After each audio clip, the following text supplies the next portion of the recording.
네, 오늘 함께해 주실 두 분 소개해드리죠. 김대현 시사평론가, 박창환 장한대 교수 모셨습니다. 안녕하십니까? 안녕하세요. 예, 어서 오십시오. 네, 윤 대통령의 두 번째 순방이 한창입니다. 영국 여왕 조문 외교와 또 유엔 연설 첫 데뷔에 이어서 양자 외교 여부와 성과에 관심이 모여졌는데 한다 안 한다 말도 많고 탈도 많았던 한일 정상회담이 결국 어제 이뤄졌습니다. 2년 9개월 만에 만난 한일 정상인데요. 관계 개선에 공감대를 형성했다고 합니다. 현지 시간 21일이었죠. 장소는 주 유엔 일본 대표부 빌딩, 국제연합 대표 부빌딩이라고도 하는데 30분 정도 약식 형식으로 이루어졌고요. 윤석열 대통령이 호텔에서 걸어서 약 11분 정도 거리, 그리고 기시다 후미오 총리 호텔에서 걸어서 약 6분 거리입니다. 이전 한일 회담은 2019년 12월이었죠. 네, 한일 정상이 2년 9개월 만에 만났는데 윤 대통령 첫 한일 정상회담 성사되긴 했는데 그 과정에 대해서 얘기를 하지 않을 수가 없습니다. 두 정상 간 만남 자리를 일본 측에서 제대로 준비를 안 했다 뭐 이런 말도 나왔는데요. 김대현 평론가님, 원래 한일 간 정상회담이 좀 일본 측이 이렇게 좀 불편한 기조 속에 이뤄진 적이 있습니까? 어떻습니까? 그 역대 한일 관계는 늘 사실 정상끼리의 만남도 편치만은 않았던 것이 사실입니다. 신경전이 팽팽했죠. 그렇죠. 예. 그리고 지금 현재 보수 정당의 자민련이 일본 정부를 운영하고 있는데 그럼 과거 민주당 정부 때는 그러면 과연 좋았는가? 또 그렇지도 않았습니다. 왜냐하면 그 한반도도 그렇고 일본 열도도 그렇고 민주당 정부가 들어왔을 때는 자주와 대등한 외교를 중시하는 이런 기조가 형성되기 때문에 사실 한미일 공조가 약간은 또 삐걱거리는 이런 역설적인 상황이 반복돼 왔었습니다. 그런데 이런 좀 불편한 것과 지금의 요즘 한일 관계를 뭐 최악이라고 하는 거 아니겠습니까? 네. 이런 관계는 좀 다른 것 같습니다. 저희가 2018년 대법원 판결로 인해서 일제 강제징용 대상자들에게 그러니까 개인이 일본 기업을 상대로 해서 배상을 요구한 것을 대법원이 배상하라라고 판결했지 않습니까? 그렇죠. 자, 그 이후에 급속도로 한일 관계는 정말 최악의 국면을 맞고 있는 상황입니다. 사실 일본 입장에서는 물론 이렇게 항변하고 있습니다. 1965년 한일협정으로 그러니까 배상 청구권에 대한 것은 일괄 소멸됐다라고 주장을 하고 있습니다만 이번에 대법원의 판결은 개인이 일본 기업을 상대로 해서 그러니까 정부 대 정부가 아니라 개인이 일본 기업을 상대로 해서 피해 보상을 요구하는 것은 정당하다라고 판결을 했으니까 우리 입장에서는 당연히 일본 기업 그 당시 강제징용을 했던 일본 기업의 사과와 배상을 받아내는 게 우선일 겁니다. 그런데 이 부분은 사실 굉장히 첨예하게 지금 좀 대등한 어떤 대치되고 있는 국면인 것은 일본 기시다 정부도 그리고 우리 윤석열 정부도 사실은 지지율이 굉장히 낮은 상황에 처해 있고 그러니까 자국민의 보수적인 성향의 유권자들을 상대로 해서 어떤 제스처를 취하기 굉장히 협소한 공간에 놓여 있는 상황입니다. 그러다 보니까 이번 미국에서의 만남도 사실은 물밑에서 조율은 했지만 결국 최종적으로 신경전을 벌이면서 거의 파국지경의 회담을 한 것이 아닌가라고 하는 이런 최악의 평가가 나오고 있는데 저는 윤석열 대통령이 어쨌든 기본적으로 한일 관계를 개선해야 한다, 복원해야 한다라고 하는 입장을 견지하고 있는 것은 바람직하다라고 봅니다만 지금 그 타이밍이 아닌 것과 그리고 또 한 가지는 윤석열 정부가 가지고 있는 외교적 아마추어리즘이 이번에 여실히 또 드러나지 않았나 하는 비판을 하지 않을 수가 없을 것 같습니다. 예. 자, 이번 한일 간 정상회담 두 정상이 만날 때까지 어떻게 보면 특급 보안이 유지된 건데 그런데 현재 나가는 우리 기자들이 몰랐다는 겁니다. 하지만 일본 기자들은 우리보다 더 앞서 회담 상황이나 사진을 공개했습니다. 자, 일단 며칠 전에 보도가 나왔는데 한미 한일 간 정상회담 일정이 잡혔다 이런 보도가 나왔죠. 그리고 나서 일본 측에서 상당히 불쾌감을 표하기도 했었고 과연 무산되는 거 아니냐 이런 얘기도 있었는데 대통령실은 코멘트를 하지 않았습니다. 글쎄요, 어떻게 봐야 되겠습니까? 우린 회담이라 그러고 일본 언론에는 간담이라고 나가고 좀 불편한 상황인 것만은 맞는 것 같았어요. 글쎄요, 이제 언론에서는 그동안의 냉랭한 한일 관계의 지금의 상황을 보면서 만남 자체에 의미가 있다라고 이야기하는 언론들도 있습니다. 그런데 이걸로 자기 위로를 하기에는 이번 회담 과정과 결과가 안타까움을 넘어서서 정말 좀 참담한 수준의 상황이 있어요. 지금 방금 앞서 말씀하셨지만 정상들의 만남은요. 정상회담이 있고요. 그거보다 조금 낮으면은 회동이라고 얘기하기도 합니다. 그다음에 그것도 안 되면은 조우라고 얘기를 합니다. 외교라고 하는 것은 모양새와 단어의 전쟁입니다. 어떤 단어를 쓰느냐가 그 나라의 국격과 품격을 나타내고 위상을 보여주기 때문에 단어를 엄격하게 씁니다. 그런데 간담회라고 하는 거는 정상들의 만남에서 쓰이지 않는 단어예요. 예. 사실상 이번 그 한일 정상회담을 일본이 이거 정상회담 아니야라고 사실상 부정한 겁니다. 자, 일본의 뭐 표현은 국내적인 표현이니까 그렇다고 치더라도 두 번째 정상회담을 하는데 아무리 준비 안 해도 그렇지 이게 무슨 뭐 지나가다가 뭐 국제회의장 어디 복도에서 만난 것도 아닙니다. 네. 일본의 그 관련 건물에서 만났어요. 그것도 대통령이 이동해가지고 일본 찾아갔죠? 찾아간 겁니다. 예. 뭐 찾아가는 것도 사실은 모양새가 안 맞지만 하다못해 그 뒤에다가 그 흔한 국기라도 하나 걸어놔야 됩니다. 그것도 없었습니다. 자, 그러면 결과물은 어떠냐? 사진 찍은 거 말고 도대체 무슨 결과물이 있느냐? 정말 보면은 그 다음에 일본 언론들은 다 와서 카메라 들이대고 있는데 우리 언론들은 어디로 가는지도 모르고 시작 후에 알았다는 거 아니에요? 그렇죠. 그 흔한 사진도 한 장 우리 못 찍었습니다. 대통령실에서 찍은 사진 한 장 건졌습니다. 네. 영상은 일본 방송 영상에서 따왔습니다. 자, 이러면 이게 정상회담이라고 부를 수 있을까요? 말 그대로 일본이 표현한 대로 이건 회담 아니야. 이거는 그냥 뭐 차 마시는 정도의 간담회였어. 그 이상도 이하도 아닌 거죠. 참 이런 이야기를 들으니까 3년 전에 일본이 수출 규제 발표했을 때 우리 외교부 국장이 일본을 급히 방문한 적이 있었습니다. 네. 그때 그 국장이 회담실도 아니고 회의실도 아니고 어떤 창고 같은 방에 물 한 잔 안 준 상태에서 철제 의자 놓고 회담했던 그 3년 전 영상이 그대로 떠올라요. 예. 지금 대통령이 그런 대접받은 거 아니냐. 굉장히 이거는 뭔가 준비 과정에 문제가 있던지 아니면은 다시 한번 좀 돌아봐야 될 국면 아니냐 생각합니다. 뭐 회담이든 간담이든 우리 입장에서 상당히 불쾌한 것이 사실인데 하지만 성과가 있었느냐? 글쎄요. 대통령실에선 양국 정상의 현안을 해결해서 양국 관계를 개선할 필요성에 공감을 하고 일외 외교 당국자 간 대화를 가속화할 것을 외교 당국에 지시하고 계속 협의하기로 했다 이렇게 얘기했는데 사실 계속 원론적으로 그동안도 얘기를 계속했던 부분이거든요. 좀 특별한 내용은 없는 것 같아요.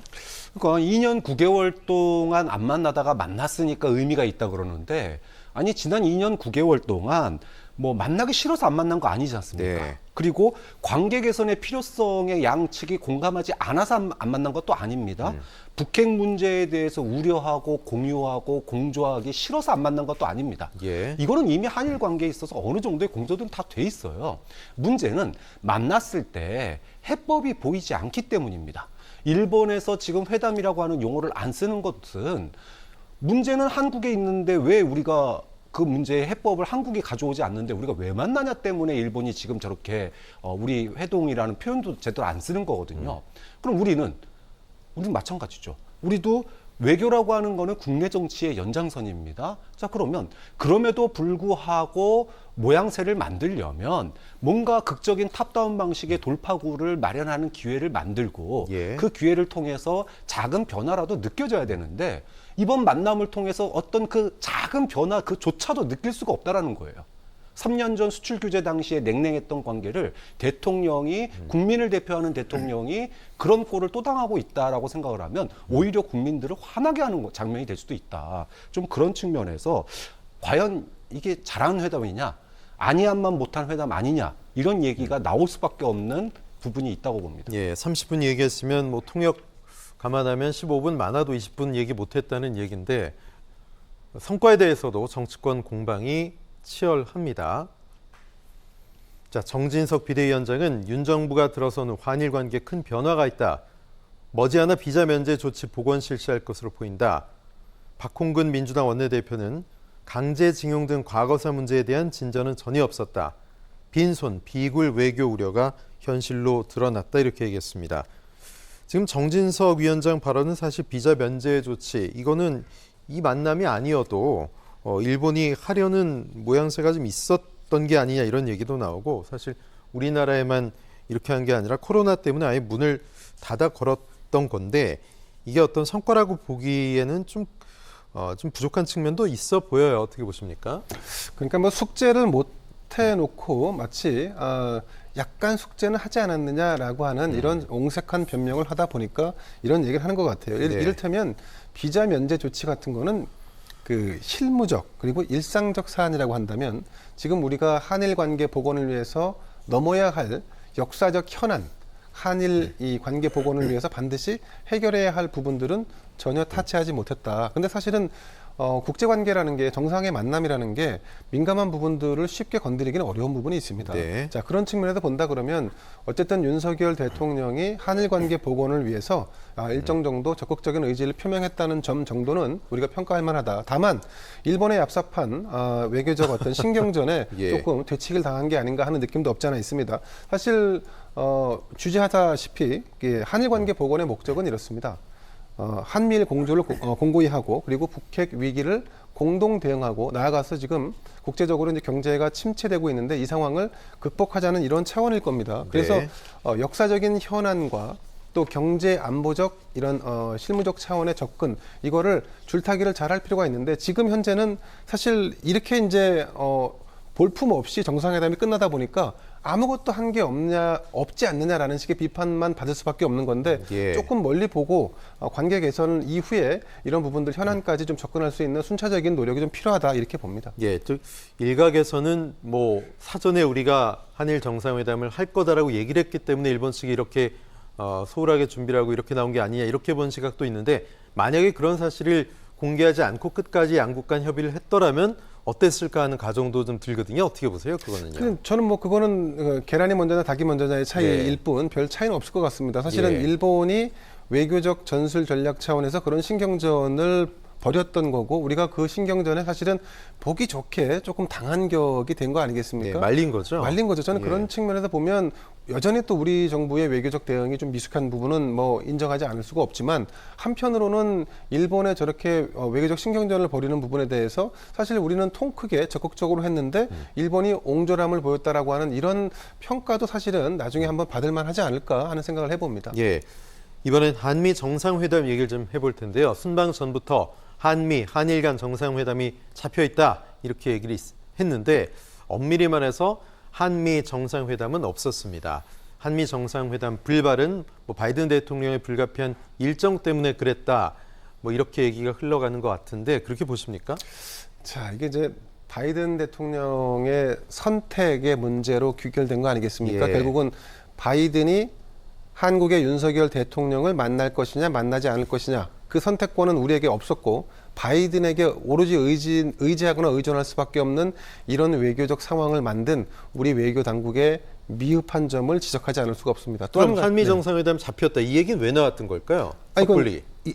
박진 외교부 장관이 사실은 영국에 가지 않고 먼저 미국을 방문했지 않습니까? 네. 그래서 미국에서 사전에 미국 외교 당국과 일정 정도 조율을 한 거죠. 근데 조율하면서 사실은 뉴욕 이 유엔 총회가 갖는 이 큰 어떤 뭐 글로벌한 힘이랄까? 여기는 사실 전 세계 모든 국가에서 VIP들이 다 총 집결하는 거 아닙니까? 그렇죠. 이런 타이밍에 우리가 후순위로 밀릴 수 있다는 것에 대해서 감안을 했어야 되는데 일단 보고 라인과 실무 라인에서는 무조건 고한다라고 판단을 하고 대통령에게 보고한 것 같고 대통령도 그렇게 알고 갔는데 실제로 불발될 수 있다라고 하는 얘기를 보고를 듣지 않았을까. 그래서 부랴부랴 찾아가서 48초간의 인사를 나누는 것으로 네. 이렇게 정리하지 않았을까 싶은데 어쨌든 저는 대통령이 의지를 갖는 건 좀 좋다고 봅니다. 예, 그런데 예. 한국의 위상에 대해서 좀 이번에 좀 냉정하게 좀 바라볼 필요가 있다고 네, 봅니다. 네. 그래서 우리가 갖는 국제적 위상이라는 것이 사실은 그렇게 높지 않다. 실제로는 국제 외교는 힘의 논리에 의해서 운영되는 것이기 때문에 그래서 우리가 미국을 만나건 아니면 뭐 다른 그러니까 선진국의 정상을 만날 때 치밀한 협상과 의제를 정하지 않으면 항상 언제든지 뒤로 밀릴 수 있다는 거. 그래서 그런 협상력 발휘가 매우 중요하다고 보고 그리고 이제 이번에 갔을 때 저희가 기대했던 것이 IRA라고 해서 이 인플레 감축법에 예. 포함되어 있는 전기차 판매와 관련돼서 한국의 자동차 회사들에게도 어떤 지원과 보상을 좀 해달라라고 하는 부분을 얘기하고 싶었을 텐데 네. 사실 이런 거는 면밀히 따져보면 우리 국내적으로는 그런 요구를 할 수가 있습니다. 그런 요구가 분출할 수가 있습니다. 그런데 미국은 아쉬운 게 없는 거거든요. 미국 입장에서 본다 그러면 바이든이 11월 중간 선거를 앞두고 일종의 승부수를 던진 겁니다. 그래서 네. 이 승부수를 통해서 이 공화당으로 넘어갈 수 있는 하원과 상원을 잡겠다라고 하는 건데 예. 우리가 가서 협상을 아무리 한다고 뭐 요구한다고 해서 그에 상응하는 거를 주지 않는 이상 바이든이 과연 이걸 수긍할 수 있겠는가? 결국은 우리 외교 안보 라인의 문책으로 귀결될 수밖에 없는 이런 결과가 만들어졌다 이렇게 봅니다. 네, 지금 뭐 말씀하신 현안, 그 IRA 그리고 또 한미 통화 스와프 이런 현안들이 좀 있었습니다. 그렇기 때문에 한미 간 좀 속 깊은 대화를 할 시간이 필요하지 않았나 싶은데 두 차례 환담 이것만으로는 성과를 내기가 좀 어려울 수 있을 것 같아요, 교수님. 우리가 정상회담을 잡았다라고 얘기를 한다면요. 네. 그거는 정상들 간에 소위 말해서 담판을 짓는 게 아닙니다. 밑에서 실무선에서 어느 정도 이야기를 다 해놓고 가닥 잡고 사인하는 자리입니다. 자, 그런데 이번에 조문 외교라고 했습니다. 영국 가서 조문도 못했어요. 그리고 한일 정상회담이라고 그랬습니다. 근데 일본에서는 간담회라고 합니다.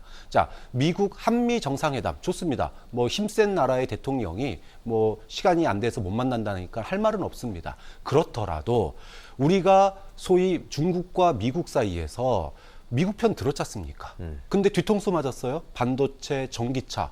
국민들은 어안이 벙벙합니다. 어마어마한 투자를 또 약속했는데 우리는. 그렇죠. 그럼 가서 힘이 없더라도 최소한의 안전벨트 하나는 얻어와야 된다. 그게 뭐냐? 지금 통화 수합입니다. 다른 거, 뭐, 미국 선거 앞두고 있기 때문에, 그 인플레 감축법 이거에 따른 거, 그래, 못 해줄 수도 있습니다. 그러면 통화 수합프라도 가져와서 지금 강달러 속에서 우리 고물가 강달러 이걸로 우리 경제가 휘청이고 있거든요. 예. 수출마저 줄고 있습니다. 여기서 위기가 생길 걸 막기 위한 최소한의 안전벨트가 통화 수합이에요. 이 정도는 어느 정도 해놓고 갔어야 되는 거 아닌가. 그러면 그런 어느 정도의 소위 최소한의 합의도 안 해놓고 그냥 탑다운 방식으로 대통령이 가서 다 해결해야 되는 외교인가요? 우리 외교가요? G7 국가 안에 들어가는 10손가락 안에 들어가는 대한민국입니다. 그 정도는 소위 실력 중심의 인사를 했다면 예. 그 정도쯤은 어느 정도 해놓고 가야 되는 거 아니냐. 인플레 감축법 기대도 뭐 안 했습니다. 수많은 사람들이 인플레 감축법 이거 잘 안 될 거라고 봤어요. 그러면 저는 최소한의 성과가 바로 수합 체결이었는데 글쎄요, 남은 기간 동안 이거 가져올지 안 가져올지 모르겠지만 이거 없으면 대한민국 경제의 안전벨트 하나가 사라지는 거예요. 네. 그런 점에서 부디 남은 기간이라도 좀 이런 성과를 좀 가져왔으면 좋겠다 기대를 해봅니다. 예.